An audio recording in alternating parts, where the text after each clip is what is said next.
Olá, hoje eu vou falar um pouco sobre o livro vermelho do Jung, né? Aproveitando que eu vou iniciar um grupo de estudo sobre essa obra a partir de agosto. Então eu decidi dar uma introdução geral para explicar um pouquinho mais do contexto por trás da produção do livro vermelho, porque quando o grupo de estudo iniciar a gente vai direto para o conteúdo da obra, né? Então eu queria deixar essa introdução aqui para situar as pessoas e explicar melhor o que é o livro vermelho, porque não é uma coisa tão óbvia assim de entender de longe, né? É um livro bem poético, de uma escrita bem poética e com imagens, né? O Jung coloca várias imagens que ele pintou nesse livro, então é um pouco difícil de compreender o que é isso se você vai direto ler essa obra. Então eu vou explicar um pouquinho aqui o contexto por trás do livro vermelho, né? Usando como base a introdução do Chandazani, que está no livro vermelho, ele tem essa introdução lá descrita, né? E aí, como a gente vai pular essa introdução, vai começar os textos, então eu vou explicar um pouquinho o que ele diz nessa introdução, mas eu recomendo de qualquer maneira que, se você pegar o livro vermelho, leia essa introdução antes para entender melhor o que ele é. Então, como que surge o livro vermelho, né? Ele surge, então, ali no início do século XX, o Jung, né? Então, tá ali no meio daquela atmosfera da psicologia, que tá ali dentro de uma perspectiva bem materialista, biológica, etc., mas já se chocando um pouco com os limites desse método. E não só o Jung está passando por isso, mas a psicologia no geral e a cultura como um todo está sofrendo uma certa modificação, que precisa de uma certa ampliação desse ponto de vista, né? Então, naquela época, já existia um esforço muito grande surgindo, tanto no campo científico como no campo artístico, de conhecer o mundo interior do ser humano, né? Porque aquela perspectiva materialista, positivista, já estava perdendo força ali no século XIX, e aí ficava em aberto, então, qual seria o parâmetro de verdade, né? Como essa ênfase no mundo exterior, na observação, só foi diminuindo, o interesse pelo mundo interior foi crescendo. Então os artistas na época eles tentavam representar muito isso, vai diminuir o interesse, por exemplo, em representar paisagens mortas, esse tipo de coisa, e vai começar a surgir um estilo de pintura mais abstrata que tenta capturar o mundo interior do ser humano. Aí na esteira desses movimentos vão vir aí o surrealismo, o dadaísmo, etc., que vão estar ali juntos, inclusive tiveram alguma relação com Jung no começo, apesar do Jung ter críticas a esses movimentos. Mas enfim, só para a gente entender, então, que existe essa atmosfera de investigação do mundo interior, né? Então na psiquiatria a gente tem ali o Pierre Janet, o Alfred Binet, trabalhando com hipnose, com dissociação da personalidade, com escrita automática, né? Que é aquele fenômeno que o pessoal entendia como até a psicografia do espiritismo. Então eles trabalham com isso porque eles entendem que tudo isso são manifestações do inconsciente da pessoa, de aspectos subliminares da personalidade, etc. Eles vão olhar por esse viés, essas manifestações, como formas de explorar o mundo interior do ser humano. Então todo mundo envolvido nesses experimentos de como que a gente penetra nesse mundo interior. Vem a análise de sonhos com o Freud também, que é outra maneira de tentar entender essa personalidade subliminar. E aí o Jung entra nesse meio. Então ele estuda com Pierre Janet na França, depois ele vai trabalhar junto com Freud, ele mesmo desenvolve o próprio conceito de complexo dele, né, através do teste de associação de palavras. E aí eu já fiz um vídeo anterior explicando o que é o complexo, né, e como que o Jung chega nessa teoria. Mas ele já tem, óbvio, todo um trabalho aí, todo um caminho que ele fez, toda a teoria dele, todos os referenciais dele quando ele encontra o Freud.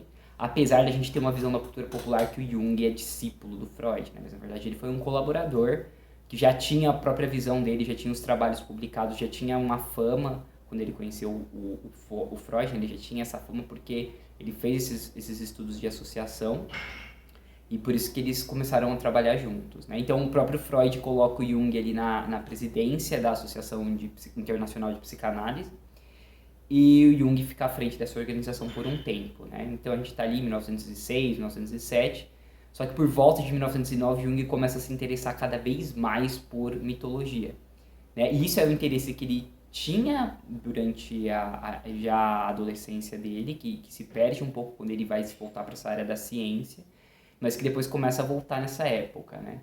Então o Jung, desde criança, ele tinha muitos sonhos, visões, essas coisas que marcavam muito ele, né? Então, uma dessas visões que é bem famosa é a que o pai dele era pastor, né, da igreja reformada da Suíça. E aí ele teve uma visão, por exemplo, de Deus num trono defecando em cima da catedral, né, destruindo ela. E aí, quando ele teve aquela visão, ele entende que ali naquela igreja, pelo menos da qual o pai dele fazia parte, ele não encontraria uma experiência religiosa viva, né? Que ali era uma coisa muito formal, mas que as pessoas não estavam em contato com uma experiência viva de religião, que ele tinha que buscar isso em outro lugar.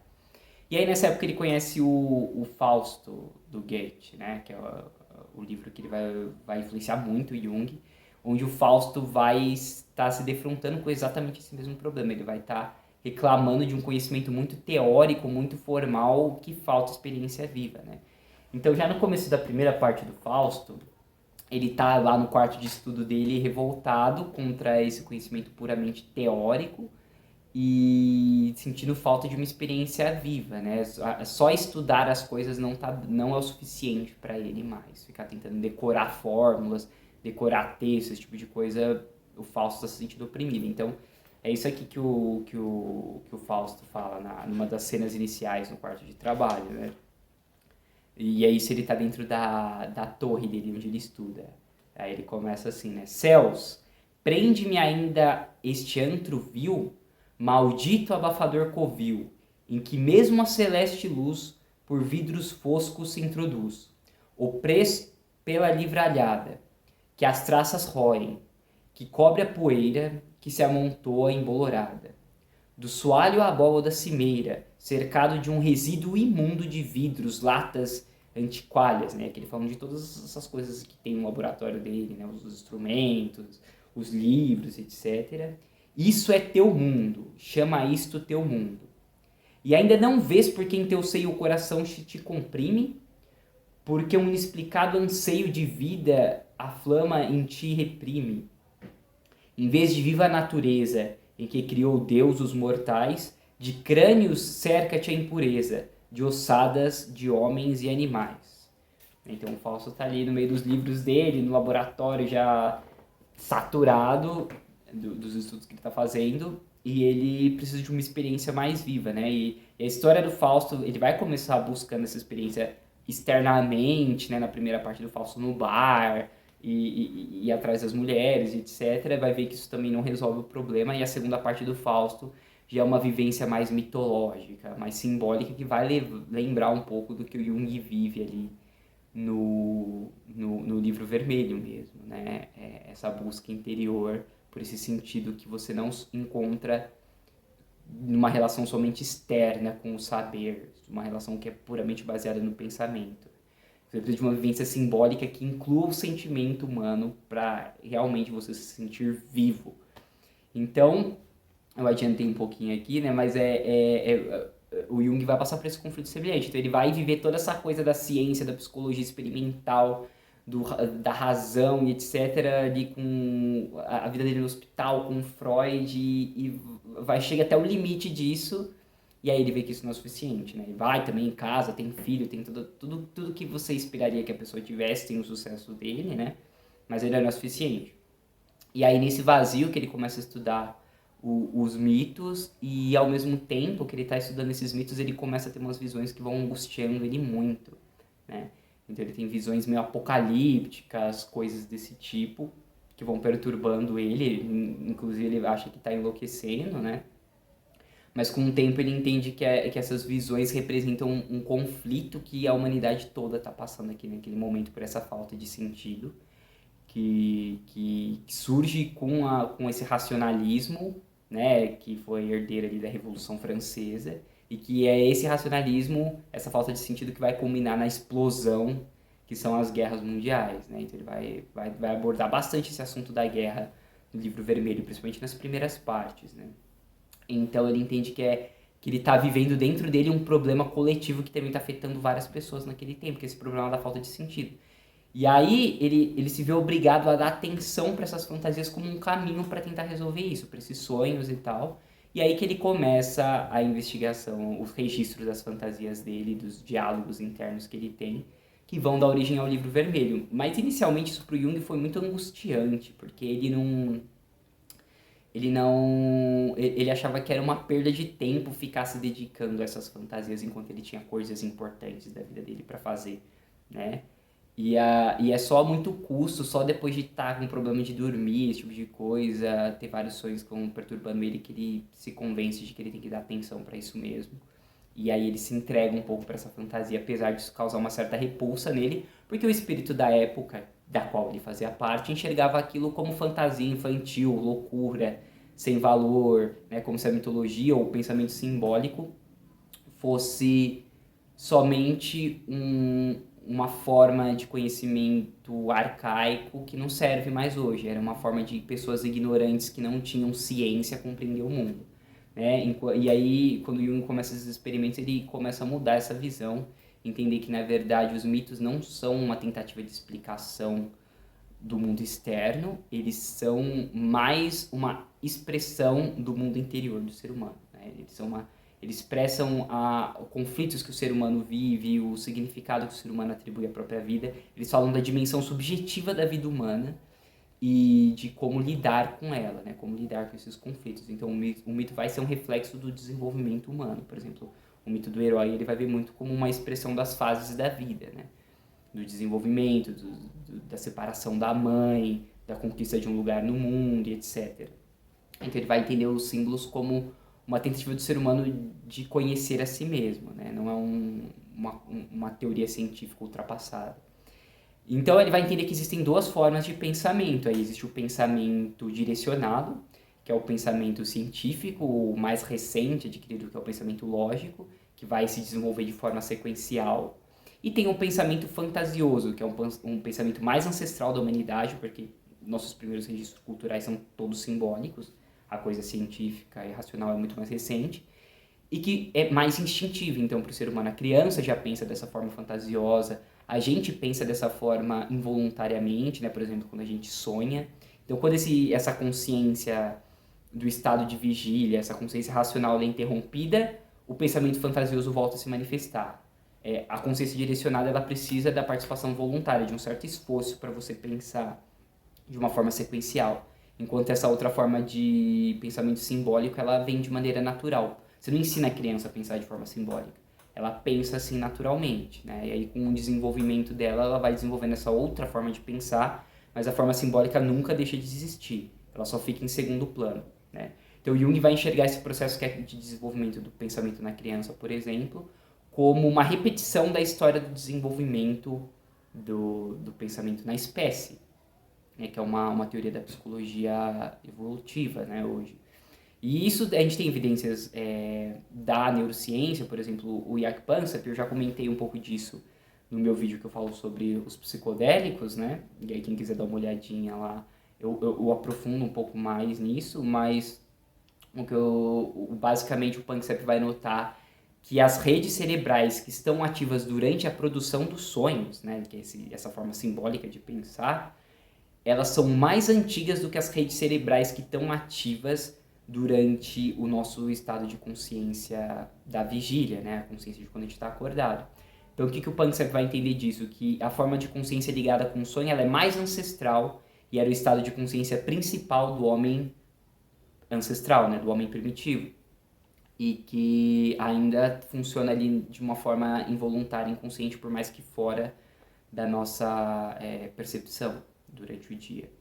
Então o Panksepp também vai enxergar essas evidências na própria estrutura do cérebro. O Jung tinha essa hipótese também, mas ele não tinha essas evidências neurológicas para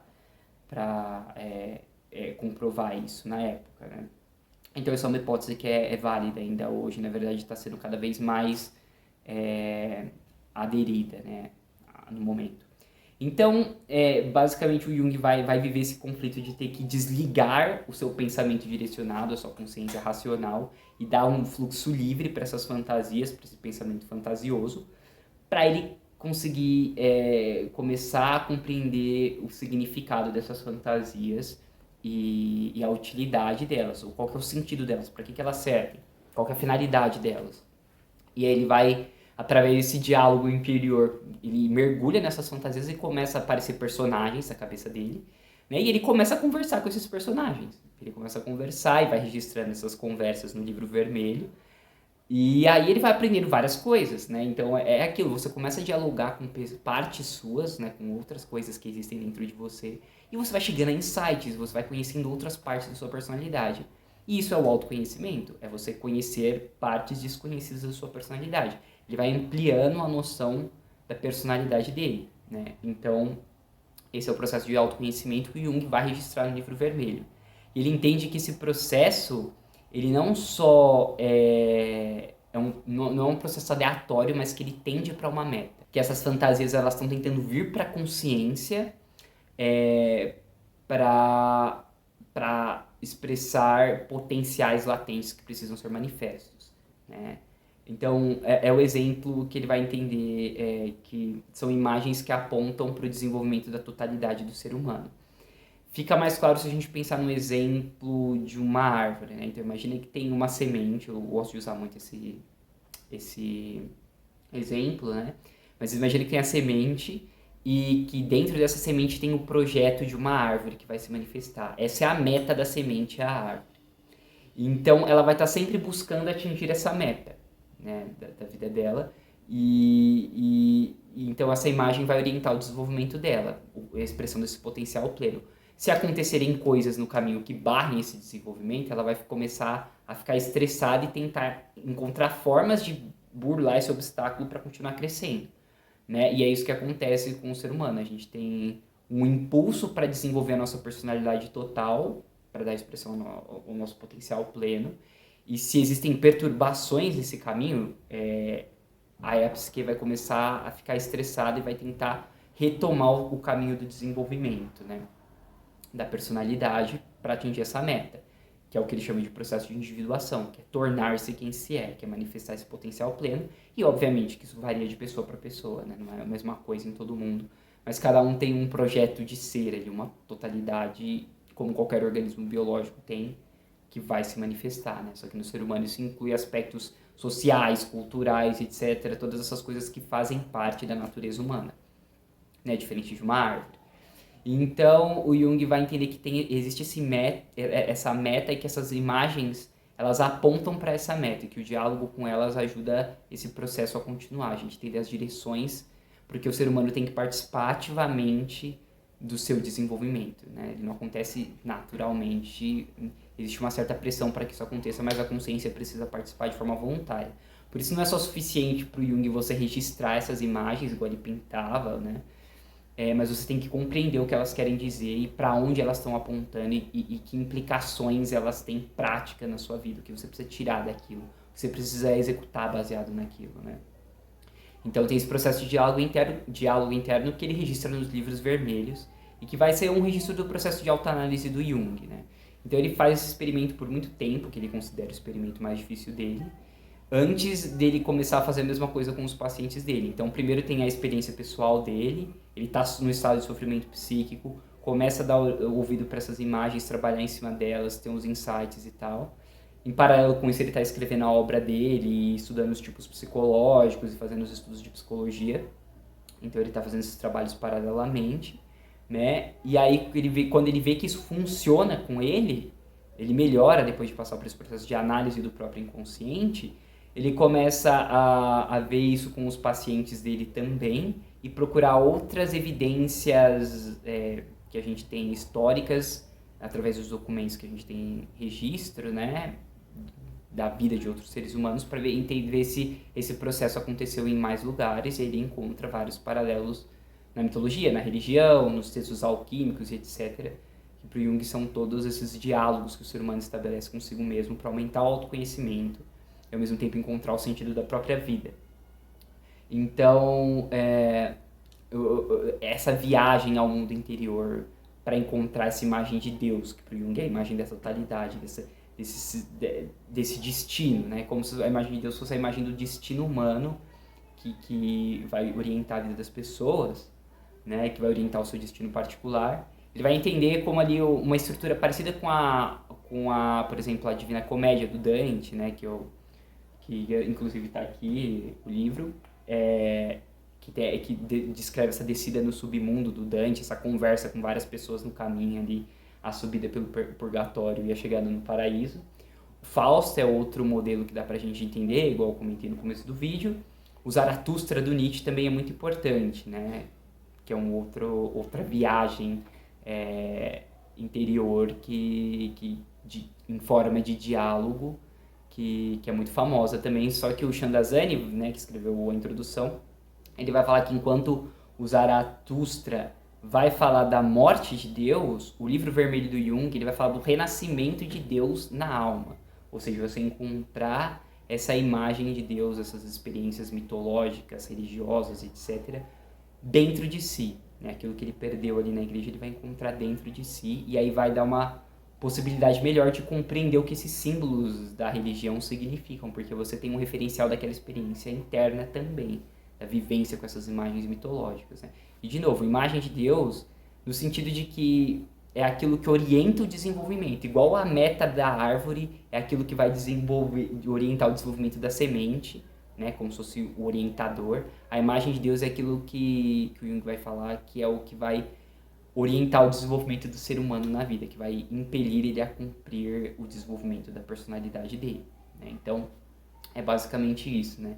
Ele não necessariamente fala num tom religioso metafísico, mas ele vai interpretar dessa forma o fenômeno religioso, como essa busca do ser humano pelo desenvolvimento da sua totalidade. Né?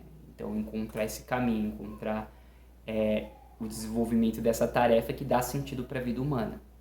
E você encontra isso através de um diálogo interior, do autoconhecimento, né? Não imitando as pessoas que estão fora de você.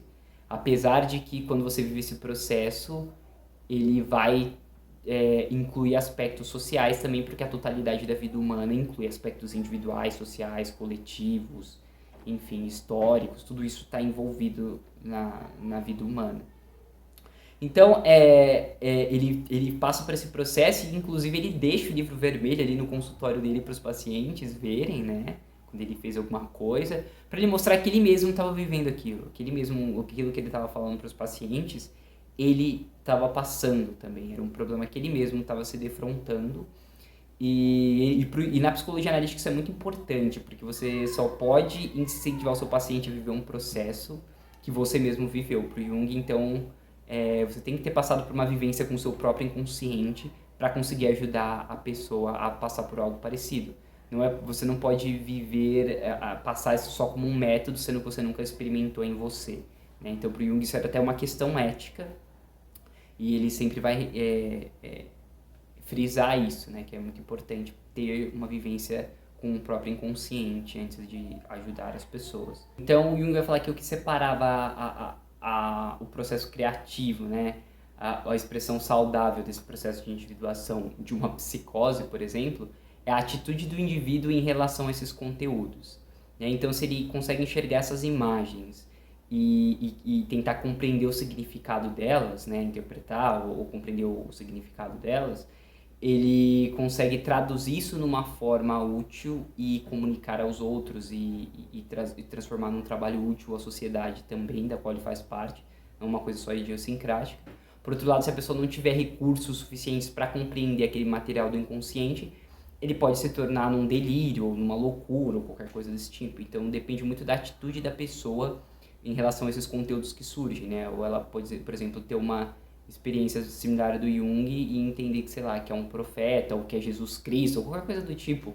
Quando você interage com esses símbolos, você se identificar com essas imagens mitológicas e achar que você é aquilo, né? Jung fala, se você, enquanto está vivendo, óbvio que você tem que viver aquilo como se fosse uma realidade, mas depois você tem que tentar compreender aquelas experiências, né? Então, para Jung não era suficiente só um lado ou outro, né? O lado simbólico ou o lado racional. Tinha que ter uma certa integração entre os dois, né? Para o processo ser saudável. É isso que ele tentava ajudar os pacientes dele a fazer. Aí o Jung trabalha nesse processo então dele do livro vermelho até mais ou menos 1930, que é quando ele começa a estudar a alquimia mesmo. Ele para um pouco com esse projeto do livro, mas ao mesmo tempo ele não deixa de dar forma aos conteúdos inconscientes dele de alguma outra maneira, porque ele começa a construção da torre de Bollingen, que ele vai chamar de Liber Quadratus, né? Então, enquanto o livro vermelho ele chamava de Liber Novus, a torre ele chamava de Liber Quadratus, e essa torre ele tenta construir uma estrutura que lembra construções da Idade Média, e ele esculpe coisas na parede, pinta e faz um trabalho criativo ali que ele entende como essa continuação da elaboração de conteúdos inconscientes dele, né? Então, por representar essa base de onde o Jung tirou a teoria dele, né? Essa experiência muito particular dele, o Chandazani vai entender que é fundamental para você compreender profundamente a obra completa de Jung você ler o livro vermelho, né? que ele complementa a obra completa e ao mesmo tempo ele diz que sem isso você nunca entende completamente as experiências que o Jung está descrevendo ali. Então é um exemplo de caso muito completo assim, que você encontra no livro vermelho que ajuda a entender melhor a psicologia analítica. Então, é basicamente isso, né? O livro vermelho é esse registro do processo de autoanálise do Jung. E é isso que a gente vai estudar no grupo de estudo e tentar, então, acompanhar um pouco dessas reflexões filosóficas para entender todas as dimensões da vida humana, religiosa, filosófica, espiritual, mitológica, científica, que estão envolvidas na personalidade humana, né? E como que o Jung tenta fazer a síntese todas essas dimensões através desses diálogos internos, né? E como que isso ajuda a gente a entender como lidar com essas diferentes partes da personalidade do paciente dentro do setting terapêutico. Então é basicamente isso, eu vou deixar o link então aqui para inscrição no curso na descrição do vídeo, né? E aí o curso começa então em agosto, vai ser sempre aos sábados das 4 às 6. E então eu vou deixar as informações aqui sobre o curso na descrição, e tudo que precisa fazer para participar é, obviamente, você se inscrever e ler os capítulos, né? Ler as coisas que a gente vai estipular, a quantidade de páginas, para poder participar da discussão, né? Isso é muito importante, né? Apesar de ser um grupo de estudo, né? É obrigatório fazer essa leitura, né? Para conseguir realmente participar da discussão e entender o conceito da obra. Então isso não é negociável, é parte indispensável do processo. Então é isso, qualquer dúvida também eu tenho o meu site com os meus contatos na descrição, é só entrar em contato. E em breve então eu retorno com mais vídeos, não se esqueça também de curtir e compartilhar com pessoas que vocês acham que podem se interessar pelo conteúdo. É isso, um abraço.